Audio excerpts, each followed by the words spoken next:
There are a ton of games available on handheld consoles like the Nintendo Switch, but that doesn't mean they're all fun to play in handheld mode. So I thought it would be fun for me to share some games I've been enjoying on my handheld consoles like the Nintendo Switch and the Steam Deck. And first up is a game called Balatro. I am not very good at card games. I'm not good at poker. I'm not good at digital card games. They just don't click with me. And since Balatro is based on the rules of poker, I thought I wasn't gonna like this game at all. But if you play just a little bit of this game, you're gonna realize that it's not at all like regular poker. The goal of each round in Balatro is to earn a certain amount of points. You do this by playing runs from poker, but things get really crazy when the modifiers kick in. There are the Joker cards that have a ton of different effects that play out throughout the game. There are the tarot cards that change both the game's rules as well as your actual cards to modify those. And there are so many of these that you're gonna wind up building this crazy deck that completely changes the rules of poker as you go. Because with the right combination of modifiers and rule adjustments, you're gonna get some crazy scores. And you don't necessarily need to be good at poker because the game tells you how to get a royal flush, how to get two pairs,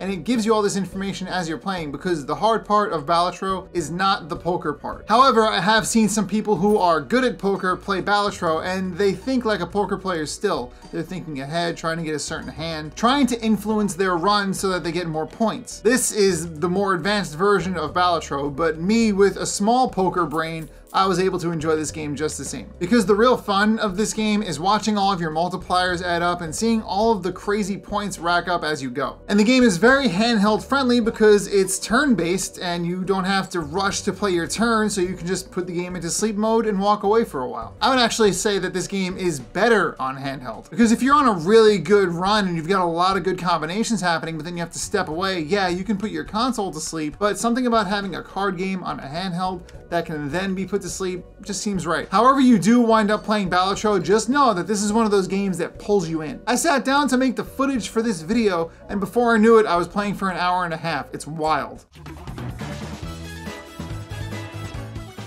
Penny's Big Breakaway is a 3D platformer made by the people who made Sonic Mania. And while Sonic Mania is a 2D game, there is clearly a 3D Sonic feel going on with Penny's Big Breakaway. It just feels like one of those games that would have released on the Sega Dreamcast, right down to the way the character is designed.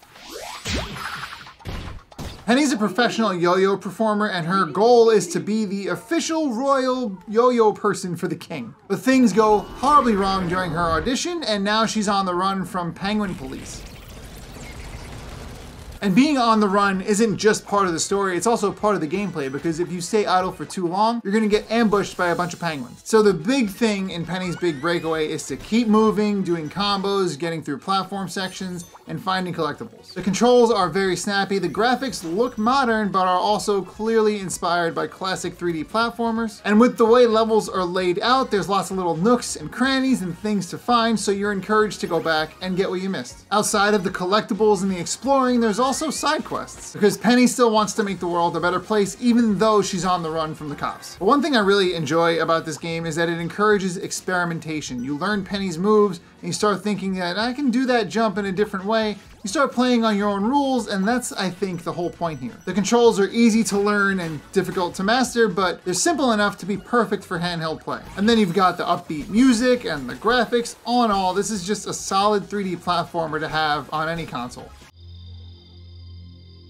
Steamworld Dig 2, and this is gonna shock you, is the sequel to Steamworld Dig. I played the heck out of the first game on the 3DS, and I'm happy to say that the sequel is just as good, if not better. You play as a robot that digs through these caverns to collect gemstones to then sell them on the surface, upgrade your gear, and then go digging for more jewels. In Steamworld Dig 2, you're playing as Dorothy, who is looking for the protagonist from the first game whose name is Rusty. Rusty seems to have gone missing, so now she's looking for clues to see where he went. This game is all about finding stuff and then getting better stuff from the stuff you found. There's plenty of enemies in the mines. There's also secret caves that have lots of collectibles to find. Eventually, you're gonna hit things that you can't yet dig through, and that usually means you're missing an upgrade or you have to progress the story a bit. While you're digging, you have a limited limited amount of light on your lantern, and this doesn't seem like a big problem, but you literally cannot see around you when you run out of oil. This means that enemies can just show up and kill you and surprise you, and then you're gonna lose all the stuff that you've been finding on your longer expeditions. A good run can become a bad run very quickly, so you have to remember to be smart and get out of there before that happens. And for me, this gameplay loop is a lot of fun. It's very simple and it's fun to just dig around and find stuff, but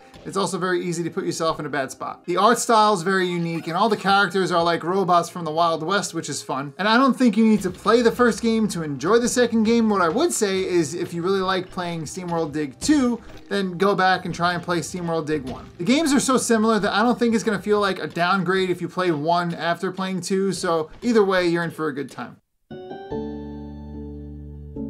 Octopia is actually a DLC for the game Eastward. I've talked about Eastward before. It's a top-down action RPG, but Octopia is a farming sim. I don't talk about this a lot, but I love a good farming sim. Lots of other farming sims are more about the relationships between characters and you can get married and have a kid, but I just want to tend to my land, grow some crops and sell them and upgrade my farm, and that is what Octopia is all about. But this game isn't just farming. There's also a storyline that gives meaning to all the farming you'll be doing. And the story of Octopia is not at all attached to the story of Eastward, but you do still play as John and Sam, who are the protagonists from Eastward. The core gameplay loop requires you to make sure that your crops are growing, so you've got to water them every day, you've got to have money for seeds, you can go fishing to make some money, and as more and more characters move to Octopia, you're gonna have more quests to do. When you get one of those quests, you're given enough information to make the thing that you have to make for them. You're not left out to dry to figure it out. So it's easy to solve those quests, but one thing I really enjoyed doing was growing new crops, buying new items, making new food, and seeing what kind of recipe I could put together with that. The added bonus being that if an NPC comes to town